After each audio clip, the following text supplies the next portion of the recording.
Hi everyone, welcome to for ever information Telugu YouTube channel.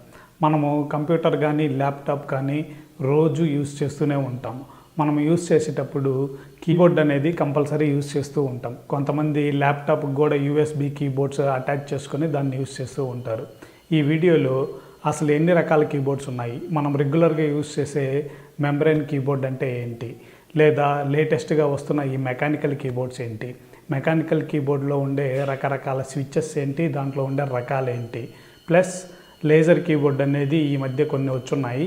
ఆ laser కీబోర్డ్కి ఈ membrane కీబోర్డ్కి mechanical కీబోర్డ్కి మధ్య difference ఏంటి అనేది ఈ వీడియోలో మనము తెలుసుకుందాం.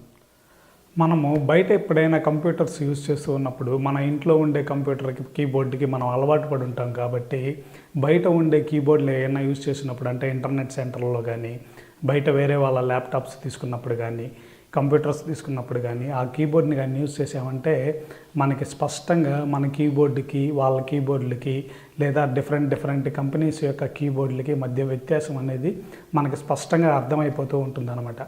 మీరు కానీ గమనించారంటే మామూలు కీబోర్డ్స్కి టీవీఎస్ కంపెనీ కీబోర్డ్స్కి చాలా డిఫరెన్స్ ఉంటుందన్నమాట. టీవీఎస్ కీబోర్డ్స్ ఏంటంటే, టీవీఎస్ కంపెనీ యొక్క కీబోర్డ్స్ ఏంటంటే ఆ క్లిక్కీ సౌండ్ కానీ, ఆ ప్రెషర్ కానీ, ప్లస్ ఆ బటన్ యొక్క సౌండ్ కానీ అవి కొద్దిగా డిఫరెంట్గా కనిపిస్తూ ఉంటాయి అన్నమాట.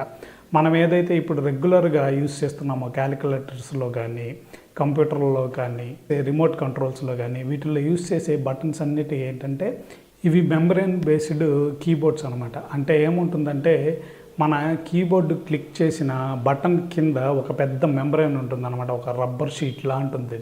ఆ రబ్బర్ షీట్ కింద కొద్దిగా బంప్స్ ఉంటాయి అన్నమాట ప్రతి స్విచ్ దగ్గర. అంటే ప్రతి కీబోర్డ్లో మనము కీని ప్రెస్ చేసినప్పుడు అది వెళ్ళి ఆ మెంబ్రెయిన్కి టచ్ అయ్యి, ఆ మెంబ్రెయిన్ కింద ఉండే బంప్ వచ్చి కింద సర్క్యూట్ బోర్డు ఒకటి ఉంటుంది. ఆ సర్క్యూట్ బోర్డుకి టచ్ అయ్యి మనం ఏ కీని నొక్కాము అన్నది ఆ సర్క్యూట్ బోర్డు ద్వారా అది తెలుసుకోబడుతుంది అనమాట.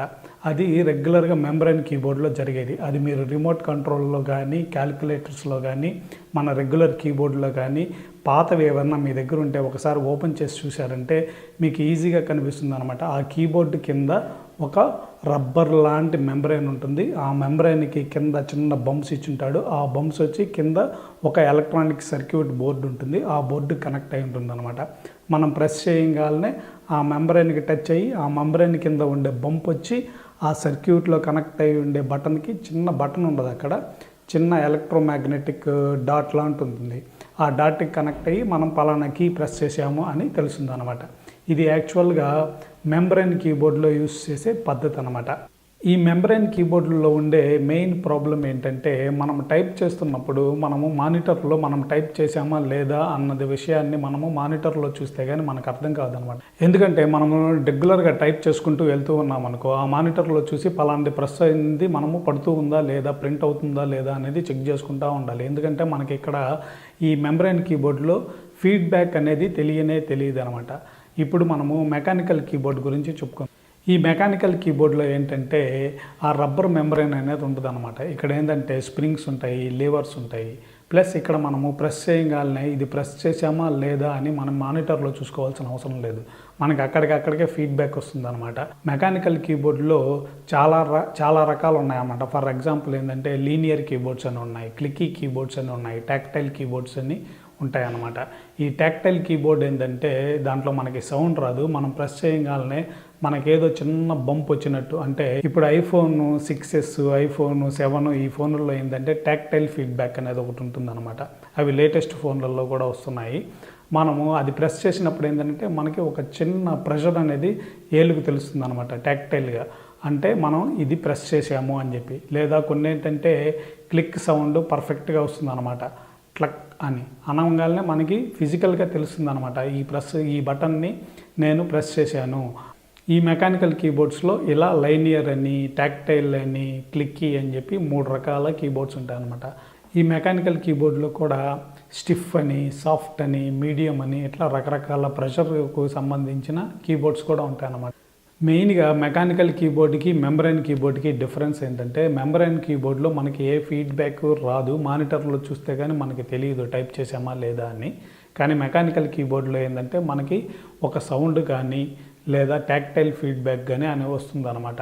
ఆ రెండింటి మధ్య డిఫరెన్స్నే మెకానికల్ కీబోర్డ్స్ అని మనం గుర్తించవచ్చు. మెకానికల్ కీబోర్డ్ యూజ్ చేసామంటే అదేంటంటే మనకి ఈజీగా తెలుస్తుంది మనం టైప్ చేసాము అని చెప్పి. ప్రెషర్ కూడా మనము 45 గ్రామ్స్ ప్రెషరా, 50 గ్రామ్స్ ప్రెషరా, ఇట్లా ప్రెషర్ని బట్టి ఆ మెకానికల్ కీబోర్డ్ ఉంటుంది. దీన్ని ఎక్కువగా గేమర్స్ కానీ, ఎక్కువసేపు కంప్యూటర్ దగ్గర కూర్చొని టైప్ చేసేవాళ్ళు కానీ మెకానికల్ కీబోర్డు వాళ్ళకి చాలా ఈజీగా ఉంటుందన్నమాట. మెకానికల్ కీబోర్డ్ అయితే గేమర్స్కి కూడా చాలా వరకు యూస్ఫుల్ ఉంటుంది. ఇంకొకటి వచ్చి ఈ మధ్య వచ్చింది ఏంటంటే లేజర్ కీబోర్డు. పర్టికులర్గా ఒక లేజర్ని కింద షాడో లాగా టేబుల్ మీద పడుతుంది. ఆ షాడో మీద మనము అది కీబోర్డ్ లాగా భావించి మనం టైప్ చేసుకోవచ్చు అనమాట. అది లేజర్ కీబోర్డు. అది ఇంకా పాపులర్ కాలేదు, ప్లస్ అది రీసెంట్గా ఇంట్రడ్యూస్ చేశారనమాట. దాని యూసేజ్ కూడా అంతగా లేదనమాట. అందువల్ల మనము లేజర్ కీబోర్డ్ గురించి పక్కన పెడితే మెయిన్ మెకానికల్ కీబోర్డ్కి, మెంబ్రెయిన్ కీబోర్డ్కి ఉండే డిఫరెన్స్ ఇదనమాట. చూశారు కదా ఈ వీడియోలో కీబోర్డ్స్ ఏంటి, అసలు మెంబ్రెయిన్ కీబోర్డ్కి, మెకానికల్ కీబోర్డ్కి మధ్య డిఫరెన్స్ ఏంటి అనేది ఈ వీడియోలో తెలుసుకున్నారు. ఈ వీడియో కానీ మీకు నచ్చినట్లయితే నా యూట్యూబ్ ఛానల్కి సబ్స్క్రైబ్ చేయండి. నచ్చితే లైక్ చేయండి, షేర్ చేయండి.